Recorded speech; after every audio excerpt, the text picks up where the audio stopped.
नमस्कार. मग ते मच्छिंद्रनाथ आणि जन्म झालेले उकरण्यातून गोरक्षनाथ तीर्थयात्रा करत करत करत करत भूतलावर चालले होते. चालले असताना एका गावामध्ये त्यांचा मुक्काम झाला.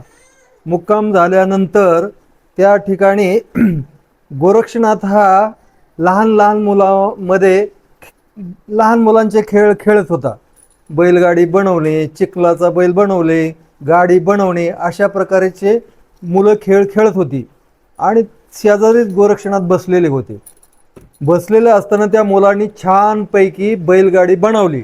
बैलगाडी बनवल्यानंतर त्या ठिकाणी त्या मुलांना त्या बैलगाडी हाकणारा सारथी बनवता येईना. ते गोरक्षनाथाकडे गेले. म्हणले महाराज महाराज म्हणले आम्ही छान प्रकारे बैलगाडी बनवली आहे चिखलाची, परंतु चिखलाचा आम्हाला एक सारथी करून द्या. असं म्हणल्यानंतर त्या ठिकाणी गोरक्षनाथ संजीवनी मंत्राचा घोष करत होते. आणि मुलांची याचना ऐकून बोलणं ऐकून गोरक्षनाथ म्हणले ठीक आहे मी करून देतो. आणि गोरक्षनाथाने तो चिखलाचा गोळा हातामध्ये घेतला. हातामध्ये घेतल्यानंतर संजीवनी मंत्राचा घोष चालू होता. अशा वेळेमध्ये अचानक त्या ठिकाणी चिखलाचा माणूस तयार करता करता त्या ठिकाणी संजीवनी मंत्रामुळं डायरेक्ट एक बाळ जन्माला आलं. बाळ जन्माला आल्यानंतर गोरक्षनाथ सुद्धा घाबरले. अचानक बाळ त्यांच्या मांडीवर रडायला लागलं, ट्या ट्या ट्या करायला लागलं. पोरं तर पळूनच गेली. अरे म्हणले भूत निघालं, पळा पळा पळा पळा. पोरं पळतात पुढं, त्याच्या मागं गोरक्षनाथ पळतोय. अशा प्रकारे त्या ठिकाणी ते खेळ गावाच्या बाहेर खेळत होते. आणि गावात शिरल्यानंतर गावातली माणसं, खेडेगावातली माणसं म्हणजे अरे पोरं का पळतात आहेत, पोरं का पळतात आहेत.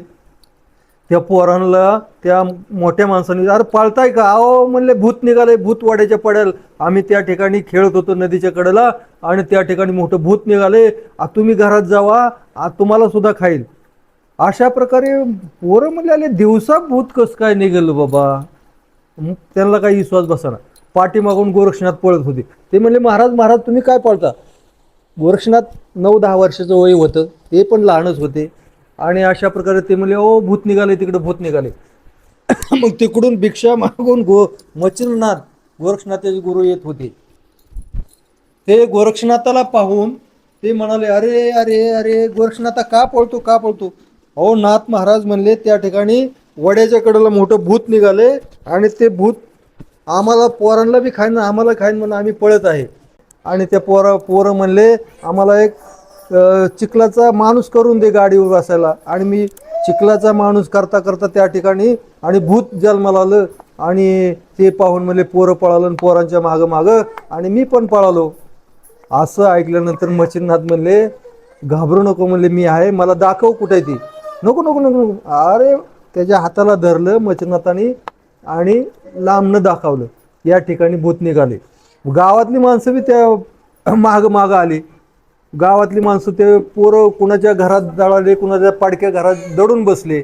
आणि मग त्या ठिकाणाहून मच्छिंद्रनाथ आणि गोरक्षनाथ आणि काही माणसं त्या नदीच्या कडेला वड्याच्या कडेला गेले. तर त्या ठिकाणी खरंच साक्षांत एक बाळ ट्या ट्या करून रडत होतं. रडत असताना मच्छिंद्रनाथाने जवळ गेले. मच्छिंद्रनाथाने त्या गोरक्षनाथाला विचारलं अरे तू चिखलाचा माणूस करत असताना संजीवनी मंत्राचा घोष करत होतास का. हो म्हणले महाराज, म्हणजे एक क्षण सुद्धा मी त्या मंत्राचा घोष विसरलो नाही, माझ्याकडून काही चूक झाली नाही. हा म्हणले त्या संजीवनी मंत्रामुळंच चिखलाचा माणूस तयार करताना या ठिकाणी एक नाथ प्रगट झालेले आहेत. आणि त्या ठिकाणी मच्छिंद्रनाथ म्हणाले तू चिखलाचा माणूस घडवत होता म्हणून या बाळाचं नाव मी गहिनीनाथ असं ठेवतो. आणि अशा प्रकारे त्या मच्छिंद्रनाथाने त्या बाळाला अलगत उचलून घेतलं आणि गावाच्या दिशेने ते नाथ गोरक्षनाथ येऊ लागल्यानंतर गावातली माणसं सुद्धा त्यांच्या मागं आले. आणि अशा ठिकाणी ज्या ठिकाणी पोरं दडून बसली होती त्या ठिकाणी मच्छिंद्रनाथ गेले. अरे पोरांनो भेऊ नका म्हणले, हे बाळ आहे म्हणले. हो पोरं आणि पळाली. हो म्हणले तुम्हाला खाईन म्हणले, आम्ही नाही येत भाऊ जवळ. मग अशा प्रकारे मच्छिंद्रनाथाने त्या पोरांची समजूत काढली की तुम्हाला काय भीती नाही, मी आहे. आणि गावामध्ये त्या ठिकाणी एक त्यांनी ग्रामसभा बोलावली, माणसं बोलावली आणि विचारलं की ह्या गावामध्ये आणि कुणाला मूल नाही. आणि त्या ठिकाणी मग ती एक जण मधू नावाचा ब्राह्मण होता आणि त्याची बायको ही सुशील होती, चांगल्या स्वभावाची, आणि ती म्हणली आमच्या पोटी संतान नाही, आम्हाला बाळ दिलं तर बरं होईल. मग त्या ठिकाणी मच्छिंद्रनाथांनी त्या मातेच्या आणि मस्तकावर हात ठेवला. हात ठेवल्यानंतर आणि साक्षांत तिला आणि दुधाचा पाना फुटला आणि ते बाळ त्या ब्राह्मणाच्या बाईकडे स्वाधीन केलं.